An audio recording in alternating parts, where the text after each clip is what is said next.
क्या नाम है? आराध्या। आराध्या जी कहाँ रहती हैं? पीतमपुरा। पीतमपुरा, दिल्ली की रहने वाली हैं। वैसे हम दिल्ली पे भी आएंगे क्योंकि दिल्ली में विधानसभा चुनाव भी है, लेकिन हाल ही में आपने देखा होगा 18वीं लोकसभा का गठन हुआ, प्रधानमंत्री जो है तीसरी बार नरेंद्र मोदी जी बने, नेता विपक्ष जो है राहुल गांधी बने। लेकिन जब राहुल गांधी पहली बार मतलब नेता विपक्ष बनने के बाद गुजरात दौरे पे जाते हैं तो उनका एक बयान वायरल होता है कि कहते हैं कि भाई जैसे हमने अयोध्या में बीजेपी को हराया है ऐसे ही बीजेपी को गुजरात से उखाड़ फेंकेंगे, क्योंकि गुजरात में लगातार 3-4 बार बीजेपी की सरकार रह चुकी है। क्या कहेंगे इस पर? मतलब गुजरात में since a lot of years Modi government, NDA government ही है, बीजेपी गवर्नमेंट ही है और बीजेपी का बहुत स्ट्रॉन्ग होल्ड है गुजरात में। तो I don't think in the coming years ये पॉसिबल है, नियर फ्यूचर में तो नहीं, बट इवेंचुअली येस, अगर ऐसी गवर्नमेंट रहती है इतनी lenient, not working for anything, मतलब मोदी गवर्नमेंट का मेन ओपिनियन ही यही है, मतलब उनका मेन पॉइंट यही है that we are working for the infrastructure. But अभी हमने देखा रेन जब मानसून आया तो इंफ्रास्ट्रक्चर अयोध्या का भी कैसा हो गया, दिल्ली का भी कैसा हो गया, हर जगह का कैसा तो लेकर विपक्ष वाले कह रहे हैं कि भाई अयोध्या जो है एपिक सेंटर था बीजेपी वालों के लिए। योगी जी मुख्यमंत्री हैं उत्तर प्रदेश में, बीजेपी के बढ़िया मुख्यमंत्री कहा जाते हैं, लेकिन फिर भी जो है वहाँ पर इंडिया महागठबंधन जो है बढ़त बना ली, बीजेपी को टक्कर देके बढ़त बना ली। ऐसे गुजरात में भी कर लेंगे?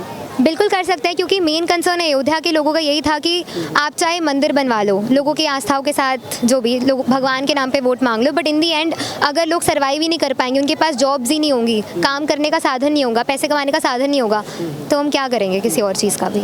इसलिए वहाँ के लोगों ने, अयोध्या के लोगों ने भी उन्हें वोट नहीं किया। दिल्ली में रहती हैं आप, दिल्ली में विधानसभा इलेक्शन है यही 6 महीने के बाद, यानी कि मुख्यमंत्री जी अरविंद केजरीवाल जी हैं, वो भी जेल में हैं। क्या लगता है क्या माहौल बन रहा है विधानसभा का? अभी भी I think Delhi will vote for Arvind Kejriwal, but जैसे क्योंकि सबको ये भी दिख रहा है कि बीजेपी गवर्नमेंट कितनी ज़्यादा ऑप्रेसिव हो सकती है, ये लोग सारे विपक्षी नेताओं को जेल में डाले जा रहे हैं, ईडी और सीबीआई ये सारी सेंट्रल एजेंसीज को अब मैनिपुलेट करके ऑपोजिशन को वीकन करने की कोशिश कर रहे हैं। आपने देखा होगा संसद में प्रधानमंत्री जी एक भाषण देते हैं कि भाई चोरी कर रहे हैं आप, मतलब चोरी ये लोग कर रहे हैं, पकड़ा रहे हैं कांग्रेस वाले, आरोप लगता है बीजेपी वालों। बिल्कुल, और जैसी वो पार्टी सारे जो करप्ट नेता होते हैं, अपेरेंटली करप्ट नेता होते हैं, जैसे वो बीजेपी ज्वाइन करते हैं उनके ऊपर से सारे ईडी के एलिगेशन सब कुछ चला जाता है। आपने कहा कि ईडी और सीबीआई न्यायपालिका पे तो भरोसा करती ही होंगी, जस्टिस सिस्टम पे अभी भी भरोसा है, उसी पे भरोसा है। और सीजीआई जस्टिस चंद्रचूड़ एक ऐसे अकेले इंसान है देश में जो मोदी जी को बैलेंस आउट कर रहे हैं, उसके अलावा मोदी जी तो अपने आप को डिक्टेटर ही समझते हैं कि जो मर्जी हम कर सकते हैं। बीजेपी वाले इसी बात को तो लेकर कहते हैं कि भाई सीबीआई और ईडी पकड़ती है और हाई कोर्ट जो है या सुप्रीम कोर्ट इनको जमानत नहीं देता है, तो फिर कैसे बीजेपी को कटघरे में खड़ा किया जाए? मेरा पॉइंट ये है, वो सारे नेता जब बीजेपी ज्वाइन करते हैं उनके ऊपर से सारे एलिगेशन चले जाते हैं। मोदी जी की बहुत फेमस स्पीच है जब वो महाराष्ट्र में गए थे कि 70,000 करोड़ का स्कैम करा है, उनका मैं नाम भूल रही हूँ जिनके ऊपर उन्होंने एलिगेशंस लगाए थे, Ajit Pawar.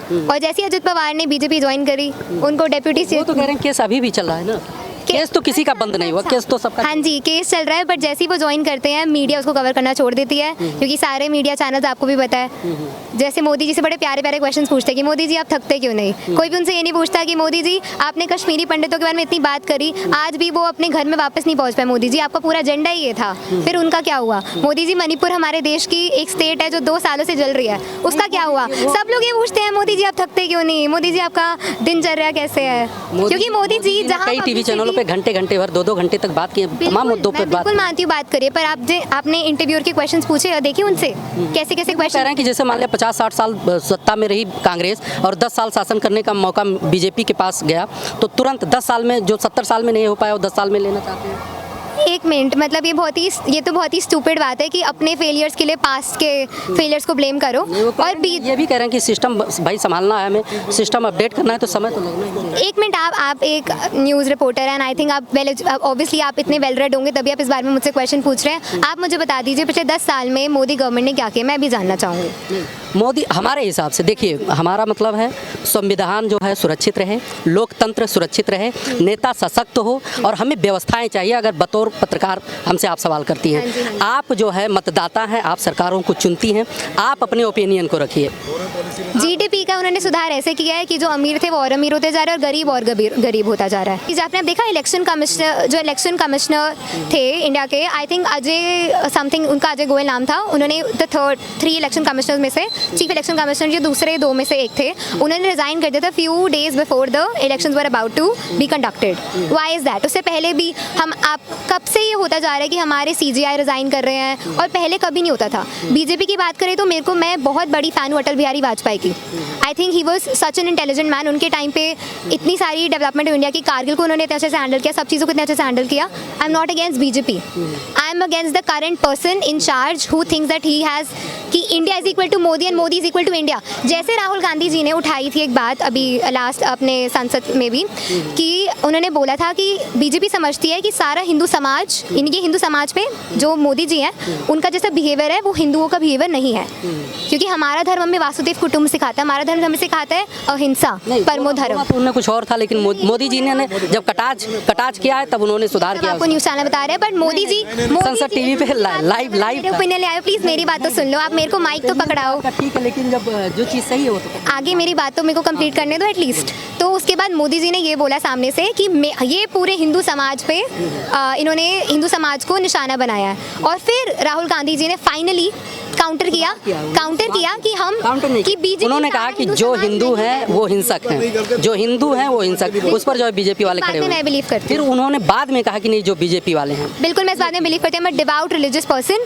I am very religious, I am क्या होना चाहिए? चलिए, कोई नेता ऐसा है कि जिस पर भाई युवा जो है वो विश्वास कर पाए, भविष्य अपना देखें? करंटली तो बिल्कुल भी नहीं। राहुल गांधी का भी in the recent last year ही जो ट्रांसफॉर्मेशन थोड़ा बहुत दिख रहा है भारत जोड़ो यात्रा से, जिसमें ड्यू में पढ़ती हूँ, वो हर जगह आके ड्यू में भी काफ़ी बार आए हैं, सब लोगों से बात की है कि हमारी यूथ की प्रॉब्लम क्या है, अलग अलग तबके के लोगों से बात की है, मजदूरों से बात की है, हर तबके के लोगों से वो कनेक्ट करने की कोशिश कर रहे हैं और इंडिया को समझने की कोशिश कर रहे हैं। That I think is very impressive.